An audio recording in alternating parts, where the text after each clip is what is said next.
تاریخ میں ابن سینا ایک ایسا نام ہے جو 1000 سال گزرنے کے باوجود فضا میں گونج رہا ہے۔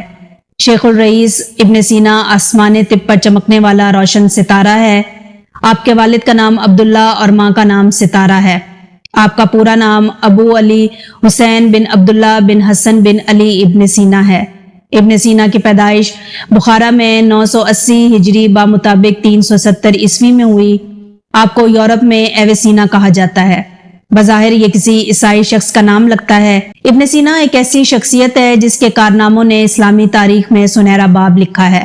وہ اپنی قابلیت کی وجہ سے دنیا کے ہر گوشے میں مقبول ہوئے۔ آپ کی ابتدائی تعلیم و تربیت بخارا میں ہوئی۔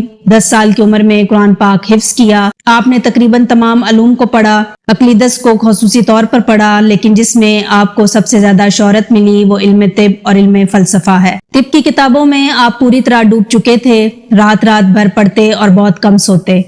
اس دلچسپی اور محنت کا نتیجہ یہ ہوا کہ 12 سال کی عمر کا چھوٹا بچہ ابن سینا بڑی سے بڑی بیماری کا علاج کرنے لگا۔ ابن سینا نے بخارا کے حاکم نوح بن منصور کا علاج کیا۔ اسلامی تاریخ یہ بتاتی ہے کہ طب کے میدان میں زکریا الرازی کا مقابلہ کوئی کر سکتا ہے تو وہ ابن سینا تھے۔ یہاں یہ واضح رہے کہ زکریا الرازی کو فادر آف میڈیسن کہا جاتا ہے۔ علم طب پر آپ نے ضخیم کتابیں بھی لکھی جو کہ القانون فی الطب کے نام سے مشہور ہوئی۔ یہ کتاب 14 جلدوں پر مشتمل ہے۔ اس میں بتایا گیا ہے کہ جسم کو صحت مند رکھنے کے لیے کچھ قوانین کی پابندی ضروری ہوتی ہے۔ اس کو ابن سینا نے طب کا فلسفہ کہا ہے۔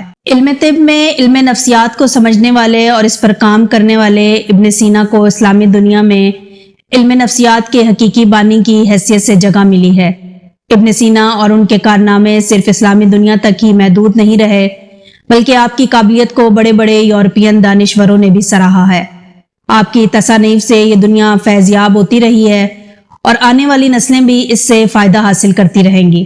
عام طور سے جب میڈیسن میں نفسیات کا ذکر آتا ہے تو ہمارے سامنے ولیم وینٹ اور اسی طرح کے اور بھی نامور شخصیات سامنے آ جاتی ہیں، مگر افسوس کہ ہم نے اس کے موجد اعلیٰ ابن سینا کو بھلا دیا، جس نے اپنے علم کے ذریعے ہمیں یہ بتایا کہ بنا دوائیوں کے بھی علاج ممکن ہے۔ اسی کو علم نفسیات کا نام دیا گیا ہے۔ آپ نے بتایا کہ تمام نفسیاتی حالات جیسے خوشی، غم، غصہ، فیاضی، بخل، فکر، ان سب کا تعلق قلب کی ساخت سے ہے، اور یہ بھی بتایا کہ انسان اپنی نفسیاتی صفات جیسے شک و حسد، بیماری، بزدلی، عداوات وغیرہ ان سب پر تدبیر کے ذریعے قابو پا سکتا ہے۔ ابن سینا نے علاج کے لیے نئے ڈھنگ ایجاد کیے اور تجربات اور مشاہدات سے کام لیتے رہے۔ ابن سینا نے کھوج کی کہ پتھر کیسے بنتے ہیں۔ آپ کا تجربہ بتاتا ہے کہ سمندروں میں جو مردہ جانور ہیں ان کی ہڈیاں گل کر پھر پتھر وجود میں پاتے ہیں۔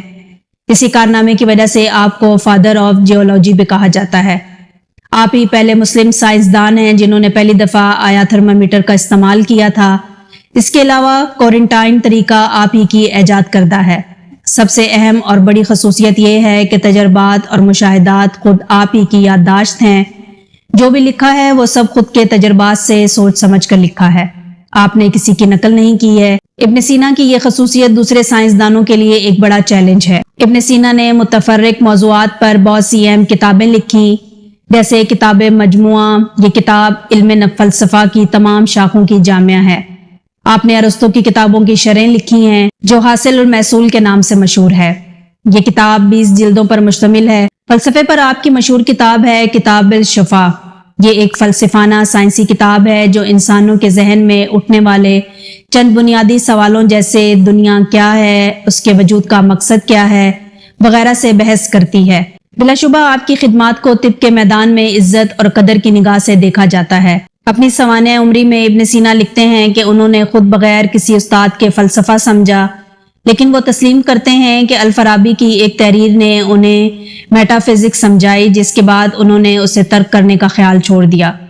کتاب میں دہرایا گیا ہے کہ انہوں نے آزادانہ طور پر ارسطو کے کام کا مطالعہ کیا، یعنی کہ بغداد میں سیکھنے سکھانے کی روایت سے آزاد ہو کر اپنی تحقیق خود کی۔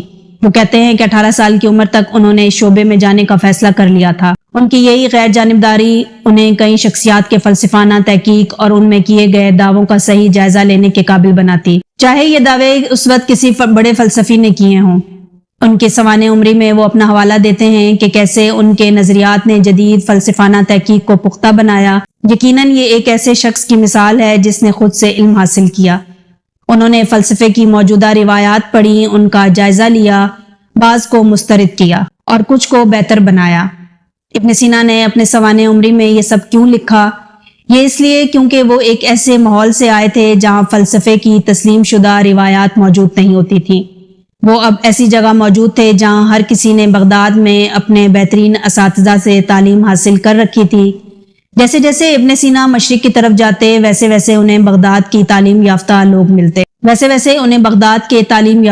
ملتے رہے۔ وہ ان کے سامنے خود کو کمتر محسوس کرتے تو یہ سوچتے کہ انہیں کوئی حق نہیں کہ وہ بغداد سے تعلیم یافتہ کسی شخص کے فلسفانہ تحقیق کو رد کریں۔ ابن سینا نے کئی کتابیں لکھی لیکن انہیں محفوظ رکھنے میں لاپرواہی برتی۔ سال 1020 میں یہ احساس ہوا کہ ان کی ایک ابتدائی تحریر کی کوئی کاپی نہیں بچائی جا سکی۔ یہ ارسطو کی تحقیق پر ان کا تبصرہ تھا تو ان کے شاگردوں نے انہیں اس کا متبادل لکھنے کی درخواست کی۔ ابن سینا نے منع کر دیا۔ اس وقت وہ صرف اپنے فلسفانہ خیالات پر کتاب لکھنا چاہتے تھے۔ یہ اسلامی تاریخ میں ادبی اعتبار سے ایک اہم لمحہ تھا۔ اسلامی تہذیب میں کئی معروف شخصیات کا حوالہ دیا جاتا ہے لیکن یہ وہ لمحہ تھا کہ جب سب تبدیل ہو جانا تھا۔ ابن سینا کے بعد کی تحریروں میں ارسطو کا ذکر تو ہوتا ہے لیکن محض حوالے کے لیے، اور ان کے فلسفے اور دلائل کو سنجیدگی سے نہ لیا جاتا۔ اب عربی میں فلسفے یا مذہبی ادب میں حوالے کے لیے ابن سینا کی تحاریر مرکز بن چکی تھی۔ وہ ایسے مقام پر پہنچ گئے کہ لوگ یا ان سے متفق ہوتے یا ان سے اختلاف رکھتے اور ان کی بات میں اضافہ کرتے۔ یہ کہنا غلط نہ ہوگا کہ وہ فلسفے کے ماہر بن چکے تھے۔ ابن سینا نے ریاضی، طبیعیات، موسیقی اور متبادل موضوعات میں ایک ساتھ شراکت اختیار کی۔ موسیقی کے میدان میں آپ نے الفارابی کے کام میں ہی مزید بہتری کی۔ فلسفے میں آپ کی کتاب شفا کے علاوہ النجات اور اشارت ہیں۔ بستر مرگ پر جب پریشانیوں نے آپ کو گھیر لیا تو آپ نے اپنی اشیاء غربا کو عطیہ کر دی، غیر منصفانہ فائدے واپس کر دیے، غلاموں کو آزاد کر دیا اور موت آنے کے بعد تک قرآن پاک کی تلاوت کرتے رہے۔ 58 سال کی عمر میں جون 1037 میں رمضان کے مقدس مہینے میں وفات پائی اور ایران کے علاقے ہمدان میں آپ کو دفن کیا گیا۔